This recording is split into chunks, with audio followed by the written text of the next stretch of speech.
ചില വിഷയങ്ങൾ സ്വർഗത്തിലെ ദൈവം മറച്ചു വെക്കുന്നു. അത് വെളിപ്പെടുത്തി തരുവാൻ തക്കോണം ആഗ്രഹിക്കുന്നില്ല. ഞാൻ നാളുകളായിട്ട് ഞാൻ വാവിട്ട് നിലവിളിച്ച് ഞാൻ പ്രാർത്ഥിച്ചൊരു പ്രാർത്ഥനയുണ്ട്. മേഴ്സിയുടെ രോഗത്തിന്റെ മധ്യത്തില്, എന്റെ കുഞ്ഞിന്റെ രോഗത്തിന്റെ മധ്യത്തിൽ ഞാൻ വാവിട്ട് നിലവിളിച്ച് പ്രാർത്ഥിച്ചിട്ടുണ്ട്. മറ്റ് പലതിനും ഉത്തരം കിട്ടുന്നുണ്ട്. എന്നാൽ ഈ ഭാഗങ്ങളൊക്കെ സൈലന്റ് ആയിരുന്നു.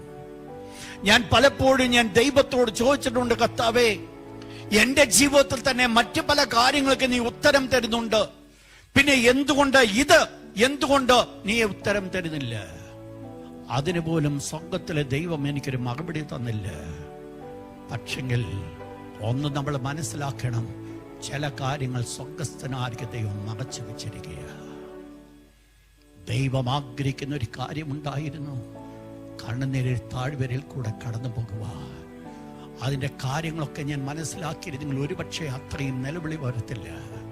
പക്ഷെ ആ നിലവിളി കൊണ്ട് ദൈവം ഒരു കാര്യം ചെയ്തു. അതിനാ ദൈവം മറച്ചു വെച്ചത്.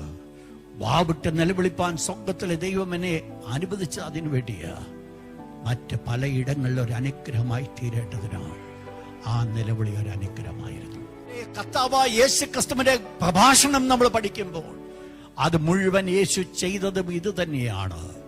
വെളിപ്പെടുത്തി കൊടുക്കുകയായിരുന്നില്ല കർത്താവായ യേശു ചെയ്തത്. വെളിപ്പെട്ട് മനസ്സിലാക്കേണ്ടവർക്ക് മാത്രം യേശു വെളിപ്പെടുത്തി. അല്ലാത്തവരെ കണ്ടിട്ടും കാണാതെയും കേട്ടിട്ടും കേൾക്കാതെയും ഹൃദയം കൊണ്ട് ഗ്രഹിക്കാതെയും അവർ കടന്നുപോയി.